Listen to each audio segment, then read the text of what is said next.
Տիկին Հակոբյան, տևական ժամանակ է, որ որոշ հոգևորականների եւ իշխանության միջև այսպես հերակա փոխհարաձգություն է ընթանում, ինչից է սկսել այդ ամենը ձեզ։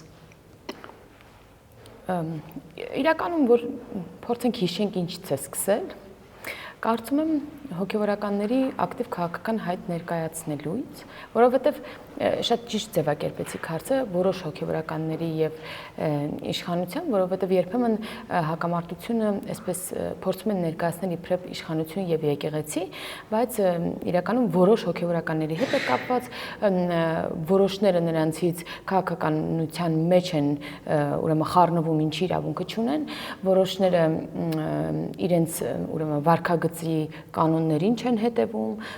եւ ինչի պատճառով առաջանում է հավատացյալ եւ հոգեվորական ուրեմն վստահության, այսպես ասած, կրիզիս։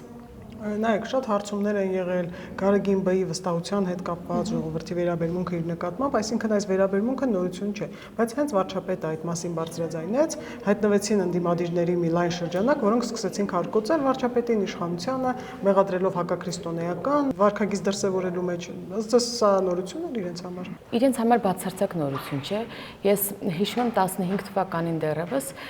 այսօրվա ընդդիմադիր լրատվականներից մեկը այդ նույն գրառումն արել էր վեհափառի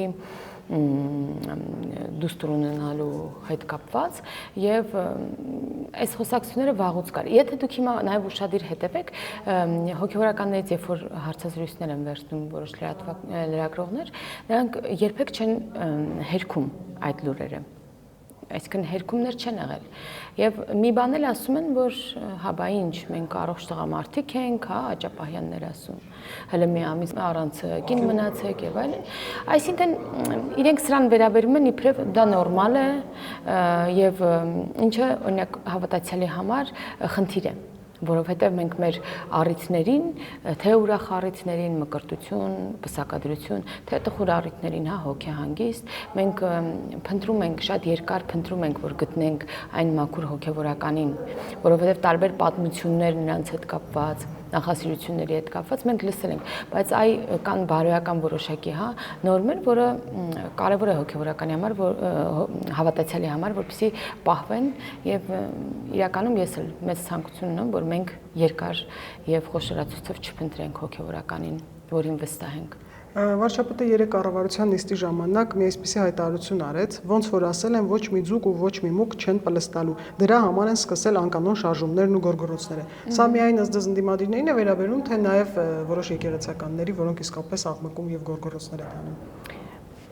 Բոլոր մկներին եւ ցկներին, որոնք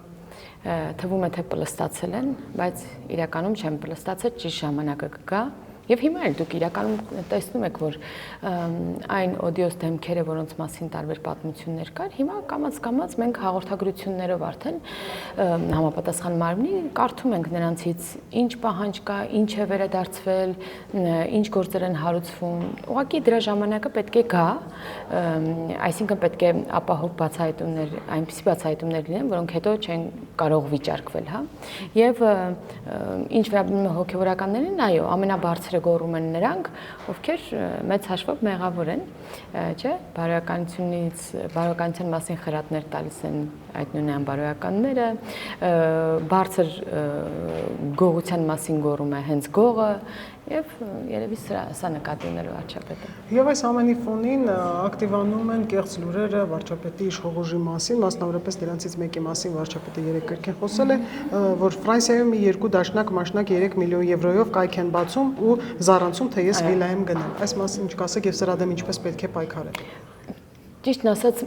այսօր ապատեղեկատվության դեմ պայքարը ամբողջ աշխարհի համար է մարտահրավեր, որովհետև գնալով նաև միջոցները ավելի կատարելագործվում են եւ դրա հետևից ճշմարտությունը չի կարողանում հասնել։ Միակ ձևն է, որ հրապարակային լինի հերքում, եթե կան հակառակի մասին ապացույցներ ներկայացվի դա, բայց որպես կանոն տեսնում ենք, որ ուրեմն ապատեղեկատվությունը ավելի շատ տարածում է գտնում եւ ավելի շատ մարդիկ իմանում են ապատեղեկատվության մասին, քան դրա հերքման, եւ սա մեծ խնդիր է, բայց սա խնդիր չէ միայն Հայաստանի համար, ինչպես ասացի, սա աշխարհի համար է մարտահրավեր։ Վարչապետը նաև ասել է, որ իրենք թալանչի սրիկաստահակ են, ուզում են ցույց տալ, թե մենք իրենց նման ենք։ Նաև այս կոնտեքստում են ասել։ Այո, նաև, որովհետև երբեմն հիշում եք քննարկումների ժամանակ կատարողականի ազգային ժողովում, որ տենց աղաղակում էին, ասում էին բյուջե են լցնում։ Իրանց համար եւի տարօրինակ է, որ կարող է ուրեմն հարկերը լցվել բյուջե, հա, ոչ թե ինչ որ մեկի գրպանները, որ կարող է օրինակ պաշտոնյան ունենա ֆինանսական դժվարություն, հա, դա խնդիր է, դա մեզ երբեմն վերագրում են բաներ, մտածելով, որ անհնար է, որ այդպես չլինի, հա։ Օրինակ ես լսել եմ իմ հետ կապված, չգիտեմ, Հյուսային պողոտայում տուն ունենալու հետ կապված լուր, շատ թանկարժեք մեքենա ունենալու հետ կապված լուր, sense բաներ եմ լսում ու ասում երևի մտածում են, որ ոնց էլ չլինի կարող է ճիշտ լինի, որովհետև նախկին փորձառությունը, հա, հաշվի առնելով լրագրողները մտածում են, որ հնարավոր է նաև բանը դա ճիշտ լինի, գրում են կպավ, չէ։ Հիմա նույն բանը վարչապետն է ասել եւ իրենց արշինով են չափում։ Որոշ հոգևորականների աղմուկ աղաղակը, որոշ նախկին պաշտոնյաներից վերցված ապօրինի բռնագանձվող այդ գույքը, դա մեծ աղմուկ է բարձրացրել եւ վստահ եմ շարունակվելու է դա։ Ինչ է կարծում, խորհրդարանական ընտրությունների շեմին կարող է ավելի ակտիվանալ եւ վերածվել փողոցային պայքարի, ոնց որ սովորաբար անում են։ Ձեզ ասեմ, այդ աղմուկ աղաղակները չեն էլ մարել։ Եվ ամբողջ այս ընթացքում այդ աղմուկ աղաղակների միակ պատճառը այդ թալանի պահպանումն է, եթե ստացվի իրենց մոտ անել օրինակ իշխանափոխություն։ Բայց եթե չանեն իշխանափոխություն, ապա դա հեշտ է փաթեթավորել իբրև քաղաքական, այսպես ասած, ուրեմն հաշվեհարդար, որ իրենք բռնաճնշումների են ենթարկվում, որ իրենց գլխին սարքում են, դա հեշտ է փաթեթավորել իբրև քաղաքական բանտարկյալներ են դառնում եւ այլն։ Դուք նաեւ օրինակները տեսել եք հաստատ։ Եվ շատերը մտնում են քաղաքականություն անգամ, երբ իրենց հետ կապված ուրեմն հայցեր են լինում դատարանում կամ նախաքննական մարմինն է իրենց դուռը թակում, իրենք արագ մտնում են քաղաքականություն եւ որոշները չեն էլ խոշում դրա մասին նաեւ հայտարարել, որոնք արդեն քաղաքականության մեջ են նրանք եւ նախկինում հաշվի առնելով որ իրենց ոնց էլ չի իրենց հետևից մի օր կգան, տենց ակտիվ իրենց երեխաներին, իրենց ազգուտակին լցնում են քաղաքական դաշտ, որովհետեւ դա հետո փաթեթավորեն իբրև քաղաքական ուրեմն հաշվեհարդար։ Օրեր առաջ կարկառուն դաշնակցականներից մեկը Հրանտ Մարգարյանը ԶԼՄ-ներից մեկին հարցազրույց է տվել, որի ժամանակ պորտկում է անվանել հոկտեմբերի 27-ը, պորտկում է անվանել նոյեմբերի 9-ին կառավարության շենքի վրա հարձակումը եւ ասել, որ դա սրբության սրբոցն է եւ չի բացառել, որ մի օր կարող է դա կրկնվել։ Կարևորը այն է, որ նա ասում է, որ հիմա էլ կարող է լինել նոր հոկտեմբերի 27, ինչպես ժամանակին էր, եւ վստահեցնում, որ հոկտեմբերի 27-ը 99 թվականին եղել է հենց ժողովրդական պորտկում, հա, այսինքն ժողովրդի ստեղն են հասցրել երևի Վազգեն Սարգսյանն ու Կարեն Դեմիրճյանն ու մեր մյուս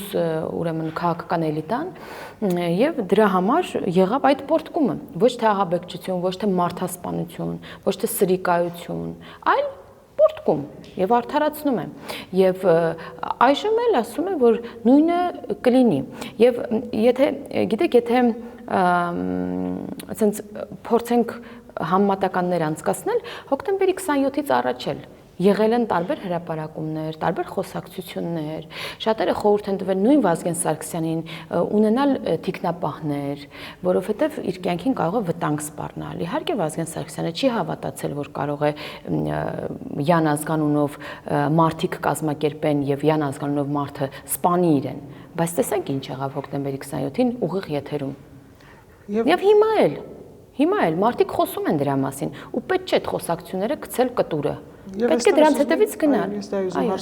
Եվ ես դրա հետևից իրականում համապատասխան մարմիններին դրա հետ կապված գրություն գրել եմ եւ հուսամ կհետևեն որոշ գործողություններ, որովհետեւ բոլորն են նույն ազդակն են ստանում այդ հատվածից հարցազրույցի, որից որ դուք մեջբերում արեցիք։ Որովհետև նախկինում հենց նույն դաշնակցականներն էլ շատ զուսպ են եղել հոկտեմբերի 27-ի մասին արտահայտվելուց, բայց Հրանտ Մարգարյանը արդեն շատ բացահայտ համարում է դա սրբություն սրբոց։ Մի ժամանակ անգամ հոկտեմբերի 27 բառն արտաբերել որոշ շրջանակների թույլատրված չէր, երևի տենց ցավում էր իրենց մոտ, հա, եւ հիմա այդ խոսակցությունը ակտիվացել է Որովհետև նաև մենք ենք չէ զգում այդ ազդակները, մենք ենք տեսնում, որ տարբեր երկրներում ահաբեկչական խմբեր են բացահայտվում, որոնք պետք է գան եւ ստեղ գործողություններ իրականացնեն։ Դա մեկը չէր, տարբեր աշնանային տերևաթափեր, գարնանային սրացումներ, չգիտեմ ինչ անուններով, տարբեր խմբեր են չէ բռնվել մեր իրավապահ համակարգի կողմից։ Եվ սա ուղղակի տենց ասել լավ համընկել է, չի համընկել։ Այս մարդիկ հասկանում են, որ ժողովրդավարական ձևերով, ընտրություններով նրանք չեն կարող վերընտրվել, իրենք էլ անցկացնում են հարցումներ, տեսնում են, որ հաջորդ տարի իրենք անգամ այդ մինիմալ շեմը չեն կարողանալու հաղթահարել, դրա համար նման ագրեսիվ արդեն հռետորաբանություն է գնում եւ Աստված մի արասցե, եթե մենք նաև բախվենք այնպիսի գործողությունների փորձերի, ինչպիսին եղան 99 թվականին։ Շնորհակալություն։ Ես եմ շնորհակալ։ Չմոռանաք հավանել տեսանյութը եւ բաժանորդագրվել Civic AM-ի YouTube-յան էջին։